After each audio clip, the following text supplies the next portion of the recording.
आप सभी का एक बार फिर आपके अपने चैनल में हार्दिक स्वागत है। दोस्तों, आज के क्लास में हम डिस्कस करेंगे टीडीएस के बारे में।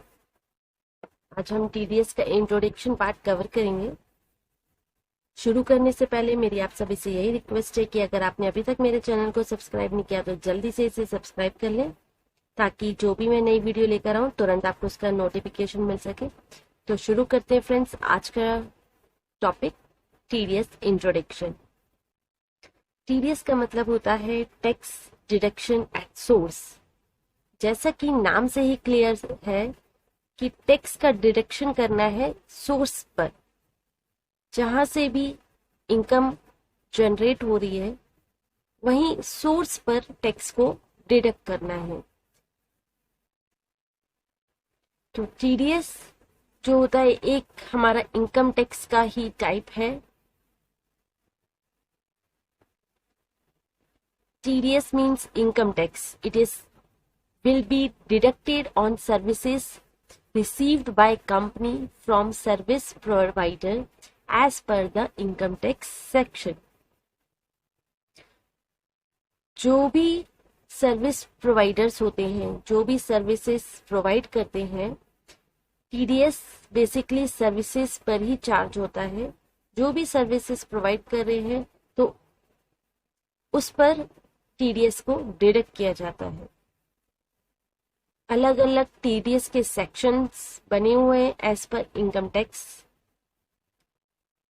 जैसे कि 194C कॉन्ट्रैक्टर के लिए, 194D कमीशंस के लिए, 194J प्रोफेशनल सर्विसेज पर। तो अलग अलग सारे ये टीडीएस के सेक्शंस हैं जिस पर टीडीएस डिडक्ट होता है।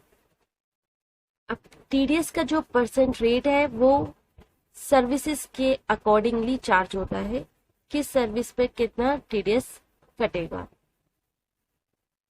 तो टीडीएस जो कटता है वो पर्टिकुलर जो भी हमारे इंडिविजुअल हो या फिर कोई कंपनी है जो सर्विसेज प्रोवाइड कर रही है उन पर टीडीएस चार्ज होता है। अब टीडीएस का collection and deposit into income tax department. TDS को कलेक्ट करना और उसे इनकम टैक्स डिपार्टमेंट में डिपॉजिट करना किसकी ड्यूटी होती है? It is the responsibility of deductor. जो टीडीएस काट रहा है उसकी रिस्पॉन्सिबिलिटी है टीडीएस को कलेक्ट करना और उसे इनकम टैक्स डिपार्टमेंट में डिपॉजिट करना।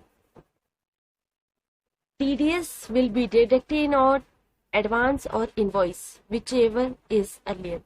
टीडीएस किस पर डिडक्ट होता है? एडवांस पर या फिर इनवॉइस पर, जो भी पहले हो उस पर टीडीएस डिडक्ट होगा। TDS deducted on the month will be deposited to the income tax department before 7th of every next month. इसका मतलब है हर महीने की 7 तारीख से पहले टीडीएस को डिपॉजिट कर दिया जाता है। If 7th is the holiday, then it will be deposited on previous day. अगर 7th को हॉलीडे है तो 6th को ही टीडीएस को डिपॉजिट कर दिया जाता है। TDS will be deposited 10 number wise and section wise. TDS जो डिपॉजिट होता है वो 10 नंबर वाइज डिपॉजिट होता है। 10 नंबर मतलब tax account number. A company have multiple 10 numbers as per the location of business. अगर आपकी कंपनी का कोई अलग अलग लोकेशन पर बिजनेस है तो उनके मल्टीपल 10 नंबर भी हो सकते हैं। अब डिस्कस करते हैं फ्रेंड्स कि टीडीएस की एंट्री किस तरीके से जनरेट होती है। अगर फर्स्ट हम एक सिनेरियो लेते हैं कि एडवांस का हमारा एडवांस देना है तो उसका टी कोड होता है F-48। एक एग्जांपल लेके चलते हैं कि 1 लाख रुपीस पर टीडीएस कट रहा है 10% का, तो किस तरीके से इसकी जर्नल एंट्री जनरेट होगी। तो फ्रेंड्स यहाँ पर वेंडर अकाउंट आपका डेबिट हो जाएगा 1 लाख रुपीस से। एडवांस है तो स्पेशल जीएल इंडिकेटर के साथ आपका वेंडर अकाउंट डेबिट हो जाएगा। टू बैंक और टू टीडीएस पेबल। इधर हम टीडीएस को क्रेडिट इसलिए कर रहे हैं क्योंकि ये हमारी रिस्पॉन्सिबिलिटी है, इसे हमें टीडीएस इनकम टैक्स डिपार्टमेंट में डिपॉजिट करना है। तो आपकी एंट्री क्या होगी, vendor account debit to 1 lakh rupees and to bank 90,000 and to TDS payable 10,000 rupees. तो ये आपकी एंट्री होगी at the time of advance.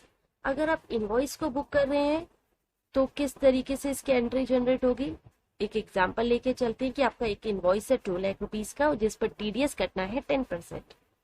तो इसकी किस तरीके से एंट्री जनरेट होगी, तो यहाँ पर आपका एक्सपेंस अकाउंट डेबिट हो जाएगा with 2 lakh rupees to vendor account और टू टीडीएस पेबल अकाउंट। यहाँ पर 2 लाख पर 10% आपका टीडीएस यानी कि 20,000 रुपीज आपका टीडीएस पेबल हो गया और 1,80,000 रुपीज आपको वेंडर को पे करना है। तो आपकी एंट्री हो गई expense account debit to vendor account to TDS payable account. Clear है फ्रेंड्स।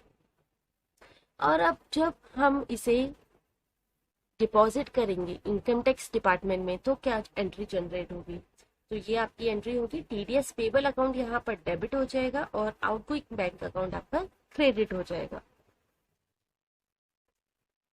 तो फ्रेंड्स इस तरीके से ये अकाउंटिंग इम्पैक्ट होता है टीडीएस की एंट्री में। हम आगे आने वाली वीडियो में डिस्कस करेंगे कि किस तरीके से इसकी कॉन्फ़िगरेशंस होती है और कैसे ये एसएपी में वर्क होता है। आज के लिए इतना ही था। अगर आपको वीडियो अच्छा लगा है तो लाइक करें, सब्सक्राइब करें और अपने दोस्तों के साथ शेयर करें।